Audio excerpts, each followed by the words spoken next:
I am totally confused about these rooms. जी हाँ, कुछ ऐसा ही आजकल मेरे साथ हाल होया हुआ है। जितने भी अभी फिलहाल अपडेट आ रहे हैं डिवाइसेज के ऊपर, उनमें कुछ ना कुछ एडवांटेज देखने को मिल रहा है और कुछ ना कुछ स्पेशल फीचर्स भी दिखाई दे रहा है, जिसकी वजह से मैं ये सोच में पड़ गया हूँ कि अगर आपको सजेस्ट करें तो क्या करें। अभी वन डे पहले मैंने 2021 का one of the best custom ROM जो कि MIUI 12 का पोर्ट रोम है वो सजेस्ट किया।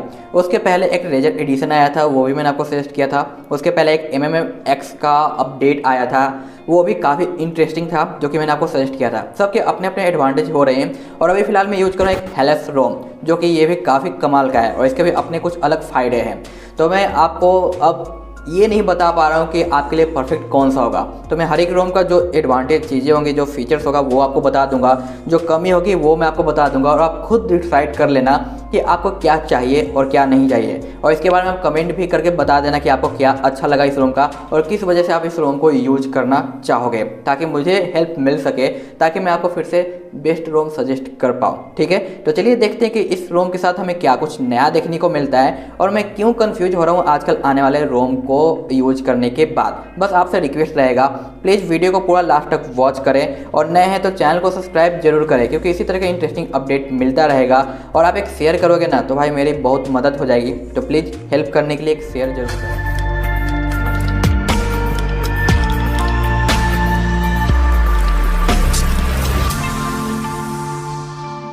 कुछ दिन पहले मैंने आपको हेलेस यू और MMX के बीच में एक कंपैरिजन वीडियो दिया था, जिसमें मैंने आपको साइड बाय साइड बताया था क्या कुछ चेंज मिलता है। बट ये हेलेस बिल्कुल ही उससे डिफरेंट होने वाला है, और इसे जिन्होंने भी पोर्ट किया है उन्हें मैं बिग थैंक्स कहना चाहूँगा इस ऑसम टाइप के रोम को प्रोवाइड करने के लिए। और इसके ऑल स्पेक्स की बात करें तो यहाँ पर आपको एंड्रॉयड 10 देखने को मिलता है, साथ साथ लेटेस्ट सिक्योरिटी पैच जो कि 2021-1 का है, और लेटेस्ट बीटा बिल्ड है, यानी सारे लेटेस्ट फीचर्स आपको मिल जाएंगे। और एक हेलेस रोम है जो कि मुझे काफ़ी ज़्यादा पसंद आता है।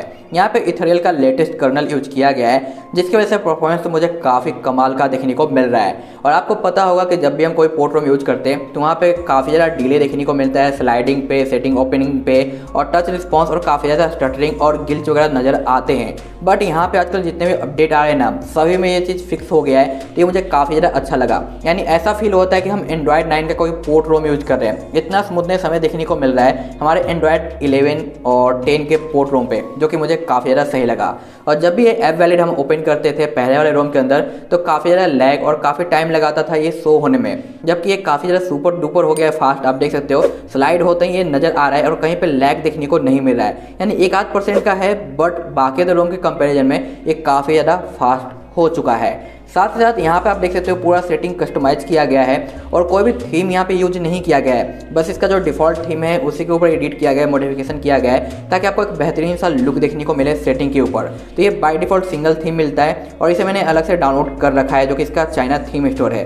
क्योंकि चाइना थीम स्टोर होने का एक अलग एडवांटेज होता है, जिसकी वजह से आपको काफ़ी अमेजिंग से कस्टमाइजेशन वाले थीम मिल जाते हैं, और इन्हीं में से मैंने एक को डाउनलोड कर रखा है। तो इस तरीके से आप बेहतरीन थीम यहाँ पे यूज कर सकते हो, डाउनलोड कर सकते हो और अप्लाई कर सकते हो। आगे आते हैं तो आप देख पाओगे कि इनके सारे सेटिंग्स के आइकन चेंज हो चुके हैं, और जो हमारा वॉलपेपर एंड पर्सनलाइजेशन था ये सिर्फ पर्सनलाइजेशन बन चुका है। यहाँ पे आपको लॉक स्क्रीन पे साइबरपंक का वॉलपेपर देखने को मिलता है, होम स्क्रीन पे आपको स्नो का यहाँ पे इमेज देखने को मिलता है। बाकी आइकन है, सेटिंग्स वगैरह कस्टमाइजेशन देखने को मिलता है, और इसका डिफ़ॉल्ट साउंड वगैरह सब कुछ चेंज हो चुका है। अगर मैं इसे चार्जिंग पे पुट करता हूँ तो डिफरेंट साउंड आपको सुनाई देगा।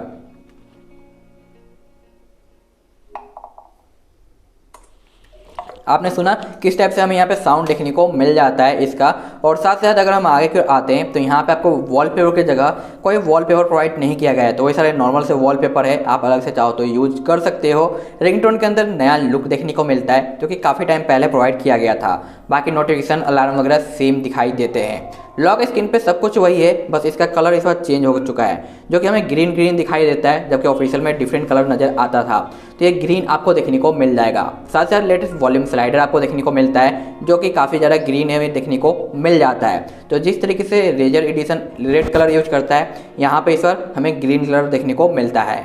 डिस्प्ले के अंदर डार्क मोड वगैरह वर्किंग है। और ऑफिशियल चेंज लॉग की बात करें तो डार्क मोड में हमारा काम नहीं कर रहा था यहाँ पे जो इंडिविजुअल ऐप वगैरह है, तो ये फिलहाल यहाँ पे फिक्स हो चुका है अगर ऑफिशियल चेंज लॉग की बात करें तब। अदरवाइज यहाँ पे अच्छे से काम करता है। रीडिंग मोड, कलर वगैरह आपको अच्छे से वर्किंग मिलता है, इनमें कोई दिक्कत नहीं आता है। साउंड एंड प्रोफाइल सही है। नोटिफिकेशन एंड कंट्रोल सेंटर हमारा सीसी बन चुका है। यहाँ पे क्लॉक के सेटिंग्स वगैरह मिल जाता है, कंट्रोल सेंटर का, और यहाँ पे स्पीड मीटर वगैरह का, जो कि same to same EU type का दिखाई देता है। यहाँ पे सर्च बार है और बाकी अदर ऑप्शन देखने को मिलता है, अरेंज वगैरह का और सजेस्ट का, ब्लर का, और -1 में गूगल डिस्कवर भी है। बट जितने भी पोर्ट रोम आते हैं उनमें हमेशा गूगल डिस्कवर का बग मिलता है, तो आप देख सकते हो यहाँ पे भी ये काम नहीं करता है। तो ये चीज़ आपको यहाँ पे हर एक पोर्ट के अंदर मिसिंग मिलता है। तो सिर्फ इसी रोम का आप ब्लेम मत करना कि यहाँ पे बग है, ये सभी के अंदर होता है। फेस अनलॉक और फिंगरप्रिंट बहुत अच्छे तरीके से काम कर रहा है, तो मुझे इससे रिलेटेड कोई भी शिकायत नहीं है। तो ये अच्छे तरीके से हमें रिस्पांस देता है, तो यहाँ पे टेंशन लेने का कोई ज़रूरत नहीं पड़ेगी। प्राइवेसी प्रोटेक्शन लेटेस्ट है, ऐप्स के अंदर आपको सारा कुछ मिलता है। और एक नया आइकन है जो कि चाइना के अंदर दिखाई देता है, जबकि EU के अंदर दिखाई नहीं देता है। और ये सिर्फ नाम का है, क्योंकि यहाँ पे कोई भी सेटिंग आपको देखने को नहीं मिलेगा, ये बिल्कुल ही सिंपल है। एडिशनल के अंदर रीजन का कोई भी प्रॉब्लम नहीं है, तो आप कोई भी रीजन चेंज कर सकते हो, कोई दिक्कत नहीं आएगा। और जब भी अप्लाई करते हैं कुछ इस तरीके से आपको देखने को मिलता है, अप्लाई के ऊपर आइकन वगैरह, तो यहाँ पे कुछ इस टाइप से लुक दिखाई देता है। फुल स्क्रीन डिस्प्ले के अंदर कुछ भी चेंज नहीं है, सब कुछ पहले जैसा ही है, और कस्टमाइजेशन है और थीम की वजह से एक्स्ट्रा फीचर्स मिल जाता है। अब बात करते हैं इसके प्लस पॉइंट का। पहला प्लस पॉइंट हो जाता है कि काफ़ी ज़्यादा स्मूथ हो चुका है, लैग बिल्कुल ही ना के बराबर हो चुका है। सेकेंड, आपको यहाँ पे FM वर्किंग मिलता है, जो कि बहुत सारे यूजर्स यहाँ पे डिमांड करते हैं FM को लेके, तो यहाँ पे ये वर्किंग है। थर्ड की ओर आते हैं तो चाइना थीम स्टोर की वजह से काफ़ी कमाल के आपको यहाँ पे देखने को मिल जाता है थीम्स का सपोर्ट। फोर्थ में आते हैं आगे की ओर, तो यहाँ पे आपको Xiaomi ऐड ऑन देखने को मिलता है, बैलेंस और FPS मीटर वगैरह देखने को मिलता है, जो कि गेमिंग यूजर्स के लिए काफ़ी काम की चीज़ यहाँ पे होने वाली है। साथ ही साथ ऐड ऑन पे टैप करते हैं आपको नया प्रोफाइल दिखाई देगा, जहाँ पे OnePlus का डिवाइस रखा गया है, जो कि लुक में अच्छा लगता है। बाकी डिटेल्स है MI साउंड कंट्रोलर, जो कि काम नहीं करता है। उसके बाद डिस्प्ले कलर का सेटिंग्स आपको मिल जाता है, बैलेंस, बैटरी और गेमिंग कर सकते हो आप यहाँ पे ड्रिक साउंड इन्हेंसर देखने को मिलता है, जो कि कस्टम रोम टाइप का यहाँ पे प्रोवाइड किया गया है, और ये अच्छे से काम भी करता है। तो ये चीज़ आपको वर्किंग मिलेगा। और इनेबल USB फास्ट चार्जिंग, यानी कंप्यूटर से कनेक्ट करोगे तो अच्छा खासा आपको चार्जिंग का स्पीड मिल जाएगा। इसके अलावा स्पेशल फीचर्स की बात करें तो इसे हम ना बात करें तो ज़्यादा ही बेटर रहेगा, क्योंकि एक यहाँ पे लेटेस्ट फीचर्स आया है चेंज लो के हिसाब से, बट हमारे रेडमी के नोट 4 में अभी तक वर्किंग नहीं रहा है। मैंने 3 रोम में ट्राई किया है, तीनों में ये बग मिला है। वो है हमारे वीडियो पोर्ट्रेट इफेक्ट का, और मैंने आपको पहले वाले वीडियो में बता रखा है कि ये कैसे काम करता है, बट हमारे नोट 4 के अंदर ये वर्किंग नहीं है। चाहे आप किसी भी रोम के अंदर ट्राई करो, ये कमी है, तो उम्मीद करते हैं जल्द ही फिक्स हो जाएगा। बाकी वेदर वगैरह यहाँ पे आपको वर्किंग मिलता है, कैमरा आपको वर्किंग मिलता है, और जो इसका परफॉर्मेंस है ये भी मुझे काफ़ी ज़्यादा अच्छा लगा है। तो यहाँ पे जो फाइनल रिजल्ट मिलता है वो है 106537 का है, और यहाँ पे नॉर्मल गेम टर्बो मिलता है, तो कोई भी वॉइस चेंजर यहाँ पे नहीं है। जबकि मैंने 2021 का एक one of the best Rome provide किया था, उसमें आपको वॉइस चेंजर मिल जाता है, बट यहाँ पे नहीं मिलता है। और इसमें मैंने कहा कि भाई मैं कन्फ्यूज हूँ क्यों, तो यहाँ पे मुझे बैटरी डिटेल काफ़ी ज़्यादा बेहतरीन लगा है इसका बाकी अदर MIUI 12 के कंपेरिजन में। चार्जिंग तो सेम टू सेम है, आपको हल्का स्लो ही मिलता है, लेकिन यहाँ पे बैटरी का मुझे काफ़ी ज़्यादा इंप्रेसिव लगा है बाकी अदर कंपेरिजन में। साथ साथ ये डिवाइस सर्टिफाइड नहीं रहता है, तो आपको यहाँ पे रूट करना होगा बैंकिंग के ऐप को यूज करने के लिए, लेकिन आप रूट नहीं यूज करते हो तो मे बी ये रोम आपको प्रॉब्लम क्रिएट करेगा। तो आप 2021 वाला जो रोम है उसे आप चेक कर लेना, वो डिवाइस सर्टिफाइड रहता है बाय डिफॉल्ट। यहाँ पे आप देख सकते हो कि टाइमिंग है 21:20, और यहाँ पे जो बैटरी परसेंटेज है वो है 77% है। और इसे जब मैं मॉर्निंग पे चेक करता हूँ तो यहाँ पे मुझे same to same battery backup देखने को मिलता है, कोविड यहाँ पे 1-8% भी नहीं गिरा है, और टाइम यहाँ पे 7:55 है। अब आप यहाँ पे कमेंट करोगे भाई सिम इंक्लूड नहीं है, तो मैं आपको बता दूं कि जितने भी पोर्ट रोम होते हैं उनमें स्टैंड बाई चाहे आप सिम डालो या नहीं डालो बैटरी ड्रेन होता है, बट यहाँ पे 0% का बैटरी ड्रेन है, तो ये मुझे काफ़ी ज़्यादा सही लगा। साथ ही रूट करने के बाद नेट सेफ्टी वगैरह आपका पास रहेगा, आप बैंकिंग के ऐप यूज कर पाओगे।